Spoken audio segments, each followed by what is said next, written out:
So let's start. आप यहाँ पर क्वेश्चन देख सकते हैं, जैसा हम प्रोबेबिलिटी के क्वेश्चंस कर रहे थे। तो यहाँ पर आपको एक क्वेश्चन है फ्रॉम प्रोबेबिलिटी कि A B C are three members या कोई भी है जो बलून को शूट कर रहे हैं। They are aiming to shoot a balloon. A के जो सक्सेस होने के चांसेस है सक्सीड होने के, वो है 4 टाइम्स आउट ऑफ 5 अटेम्प्ट्स। आपको क्वेश्चन में दे दिया। तो let us consider with our solution. That is given क्या है आपका, पी ऑफ ए जो है वो है 4/5। यानी क्वेश्चन में दिया है कि A will succeed 4 time out of 5।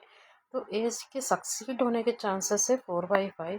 तो ए के जो फेलियर होने के चांसेस है, फेलियर यानी अगर वो 5 अटेम्प्ट में 4 टाइम सक्सीड कर रहा तो डेफिनेटली 1 टाइम उसको फेलियर हुआ। सिमिलरली बी का लिखेंगे। आप देख सकते क्वेश्चन को एक बार फिर से पढ़िए कि B will be 3 times out of 4। 3 times out of 4 यानी जब मैं आपको पी ऑफ बी करूँगी तो वो हो जाएगा 3 टाइम्स आउट ऑफ 4। तो उसके जो फेल होने के चांसेस है बी के, वो हो जाएगा 1 time out of 4। Similarly question में आप देख सकते हैं P of C. P of C आपका है 2 time out of 3, that is 2/3। तो पी ऑफ सी कॉम्प्लीमेंट हो जाएगा 1/3। तो ये चीज़ें हैं आपके पास गिवन है। क्वेश्चन ये है कि आपको मालूम करना है कि एटलीस्ट 2 ऑफ देम। एटलीस्ट 2 का मतलब ये है कि आइदर 2 और 3, यानी 2 से ज़्यादा जने हिट कर सकते हैं लेकिन 2 से कम जने हिट नहीं करना है। 2 से ज़्यादा हो तो एग्जैक्टली आपके पास 3 मेंबर्स है ए बी सी। तो या तो आपको ए बी सी में से कोई 2 हिट कर सकते हैं, या ए बी सी से ज़्यादा मतलब 3 के 3 हिट कर सकते हैं। लेकिन ए बी सी से कम यानी कोई एक जने हिट करे और 2 नहीं कर रहे, ऐसा नहीं होना है आपको।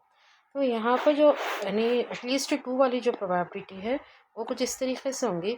यानी अगर मेरा ए हिट नहीं कर रहा बोल के अगर मैं कंसिडर करी तो यानी यहाँ पर बी हिट करेंगे और सी हिट करेंगे, ठीक है। प्लस अगर मैं बोलूँगी कि बी हिट नहीं कर रहा, मतलब ए हिट कर रहा है, बी हिट नहीं कर रहा है और सी हिट नहीं कर रहा है, तो इसमें क्या हो रहा है कि any 2 will hit the balloon. जो शुरू करें अपन, फर्स्ट वाले में ए नहीं कर रहा, बी सी कर रहा, सेकेंड में ए और सी कर रहा है, बी नहीं कर रहा। थर्ड केस क्या होंगे यहाँ पर, थर्ड केस में ए एंड बी हिट करेंगे बट सी नहीं करेगा। ये एक प्रोबेबिलिटी होगी। थर्ड केस में आपको जैसा बोली कि एटलीस्ट 2 में 2 तो होते हैं बट 2 से ज़्यादा भी होते हैं। 2 से ज़्यादा यानी आपको प्रोबेबिलिटी मिल सकती है for all the 3। All the 3 यानी ऐसी प्रोबेबिलिटी जहाँ पर तीनों हिट कर रहे हैं। तो ये आपका क्वेश्चन आंसर है जिसको आपको फाइंड आउट करना है कि यहाँ पर ए बी सी पूरे इंडिपेंडेंट इवेंट है। तो आप ये जो इंटरसेक्शन है उसको इनटू में कन्वर्ट कर सकते हैं।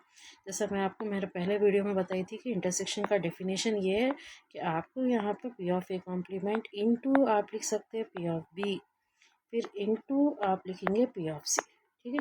यानी आप इंटरसेक्शन को इनटू में कन्वर्ट कर सकते हैं। सिमिलरली नेक्स्ट टर्म आपका हो जाएगा P of A into P of B complement into P of C. फिर प्लस आएगा आपको next P of A into P of B into P of C complement. और लास्ट टर्म आ जाएगा आपका P of A into P of B into P of C. तो यहाँ पर क्या करें अपन, सभी जहाँ पर इंटरसेक्शन था वो पूरों को मल्टीप्लिकेशन में आप कन्वर्ट कर दिए। अभी कन्वर्जन करने के बाद आप क्या करेंगे, आप अपने वैल्यूज़ पूरे सब्सटीट्यूट करेंगे क्योंकि आपके पास सभी के लिए वैल्यूज़ है। आप देख सकते हैं आपके वैल्यूज़ में पी ऑफ ए कॉम्प्लीमेंट आपका, मैं वैल्यूज़ डालना स्टार्ट करूँ यहाँ पर 1/5। पी ऑफ बी का वैल्यू है 3/4 एंड पी ऑफ सी का वैल्यू है 2/3। We are just multiplying all this values. फिर प्लस आपके पास नेक्स्ट टर्म ये है कि पी ऑफ ए है, पी ऑफ ए यानी 4/5, पी ऑफ बी कॉम्प्लीमेंट यानी 1/4 and P of C value is 2/3। Next P of A है आपके पास, पी ऑफ ए का वैल्यू है 4/5, पी ऑफ बी का वैल्यू है 3/4 and P of C complement का वैल्यू है 1/3। Last and the final value is P of A, P of B, P of C, that is 4/5, 3/4. So be careful in substituting this value. अगर इसमें values कोई गलत हो गए तो then the answer will be wrong. Now आप देख सकते हैं कि यहाँ जो मल्टीप्लिकेशन हो रहा है इसमें आप वैल्यूज़ कैंसिल कर सकते हैं but don't cancel it. Cancellation करने से क्या हो जाता है, आपको एलसीएम लेना पड़ेगा बाद में।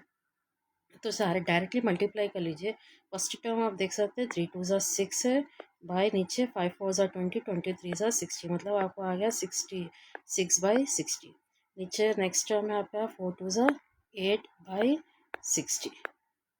फिर नेक्स्ट आपका है 4 3 ज़ा 12/60, और यहाँ पर आपका है 4 3 ज़ा 12, 12 2 ज़ा 24/60। तो अभी आपने क्या करी, डायरेक्टली कैंसिल नहीं करके मल्टीप्लाई कर ली। तो मल्टीप्लाई करने से आप देख सकते सबको नीचे 60 है, जो 60 में एलसीएम ले लेंगे। अगर मैं कैंसिल करके करती होती तो डिनोमिनेटर के नीचे जो वैल्यूज रहते थे वो अलग अलग होते थे, फिर मुझे एलसीएम लेना करके करना पड़ता था। Instead of going for that, मैं क्या करी यहाँ पर डायरेक्ट मल्टीप्लाई कर ली, ताकि जो डिनोमिनेटर है वो सेम हो जाए और मेरे को आसानी से कैलकुलेशन कर सकूँ। ऊपर आपका आ जाएगा 6 + 8 + 12 एंड +24। अगर आप इन पूरों को ऐड करें ऊपर तो ये हो जाएगा 50/60, और 0 0 कैंसिल करने पर आपको आ जाएगा 5/6। That's your answer. ठीक है, तो next video will start more problems related with probability.